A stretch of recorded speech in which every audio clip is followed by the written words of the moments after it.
mapagpalang araw. Today is Sunday, kaya medyo short lang yung ating vlog for today.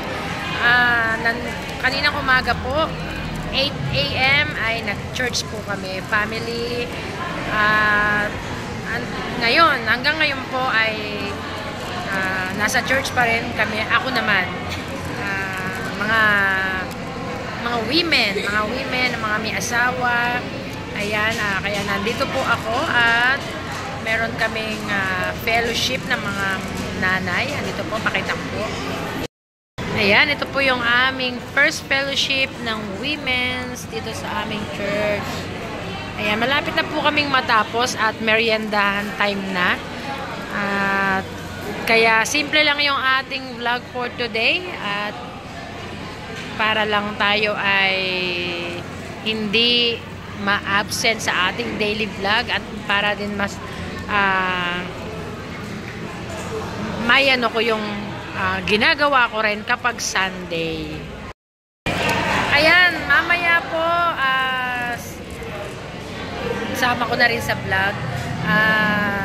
After po nito, pupunta kami ni Daddy first sa palengke ng Santa Maria at mamimili po ako ng gagamitin na para sa ating paninda bukas, dahil bukas ay Monday, kaya tinda na naman.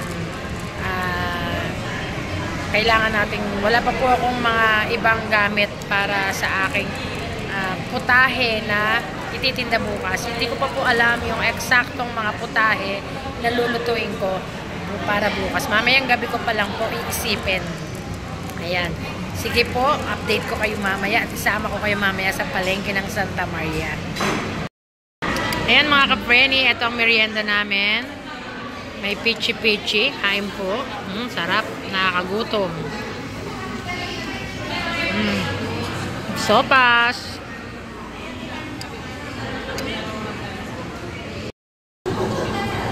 Kain, sir.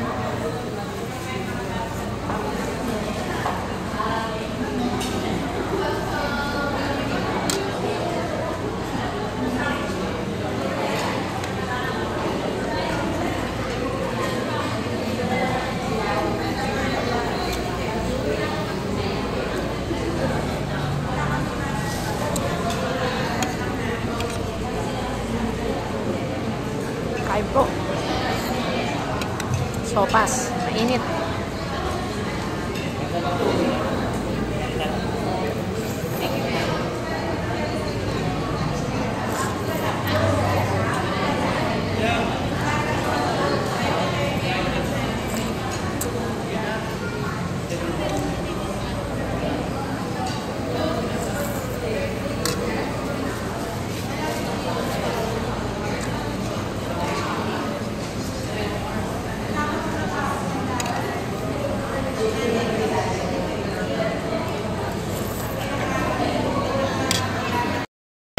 Pictorial kami, groupings.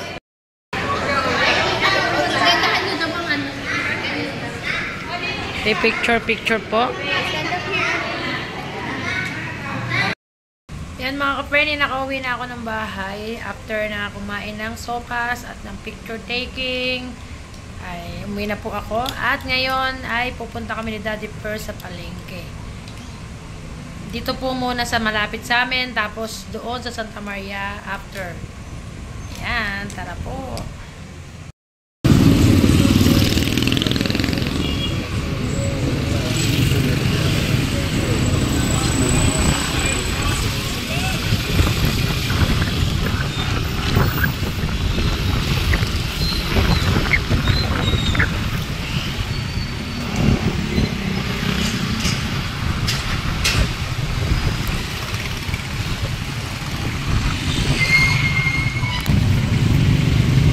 Super traffic.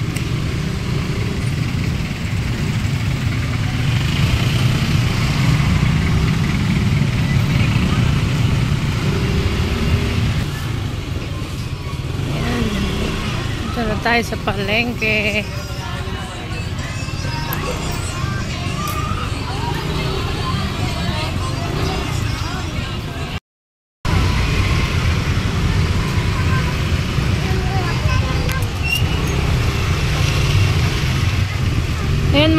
Frenny, nandito na naman tayo sa traffic. Naku, alam nyo ba, pasensya na po kayo. Nung pinatay ko yung cellphone, sabi ko, nandito na tayo sa palengke. Nawala po sa isip ko na nagbablog ako. Dahil nga po nagmamadali akong pumili ng mga kailangan ko. Dahil nga po sa sobrang traffic, gusto ko makauwi kami agad. Ang plano ko talaga, kaya ako pinatay ay dahil medyo mahaba yung video dun sa mula sa traffic. Uulitin ko.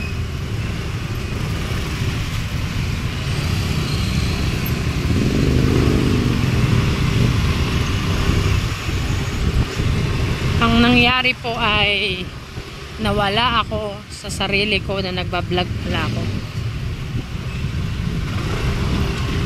Nakalimutan ko na nagbablog pala ako. Ayan, ang pinamili ko po ay talong, siling berde, pechay. Sayang, hindi ko na ipakita sa inyo yung mga gulay. Mga gulay po karaniwan. At saka doon sa isda, hindi ko kayo na ipasyal. Galing rin po ako doon pero hindi ako bumili. Ang nabili ko ay tokwa para sa sisig tofu. Ay, pasensya na po talaga. Ayan, dito rin tayo kanina sa may tapat ng Walter Mart. Magpe-fiesta po kasi dito sa may Santa Maria. Doon sa may bandang palengke, may peryaan. Kaya po ganun ka-traffic, tapos linggo pa. Ang piyesta ho dito ay isang linggo. Pero sa ano pa naman po, February first week ay first Thursday, unang Huwebes. Buong isang linggo naman po yun. Kaya sige po, kita-kita na lang po sa bahay. Doon na lang po tayo ulit. Hello mga ka-Frenny, nandito na po ako sa loob ng bahay at nasa loob na ng kwarto. Pasensya na po talaga at hindi ko na kayo na-update pagdating ko dito galing palengke. Kasi super traffic po talaga hanggang sa pauwi namin. Late na nakauwi. Nagmadali na rin po akong mag-prepare ng, sa pagluluto. At kumikimbot yung aking ulo, masakit. Kaya po, ngayon ko lang po i-close yung aking vlog for today. Pasensya na po, bawi na lang po tayo para bukas. Ayan, sige po, mamahinga na rin po ang bawat isa. Anumang oras dyan, good morning and good afternoon and good evening sa lahat dyan. Saan man kayong dako naroon, saan man kayong bansa. Ingat-ingat po ang lahat at nawa po ay patuloy tayong gabayan ng Panginoon sa lahat ng ating ginagawa. Muli po maraming salamat at ang lagi sinasabi ni Frenny Vlogs, always be a blessing to others, spread the good vibes, pray every day, and please like, share, comment, and subscribe po sa aking YouTube channel. Sige po, hanggang dito na lamang po. Good night. Ang sakit ng aking ulo. See you tomorrow.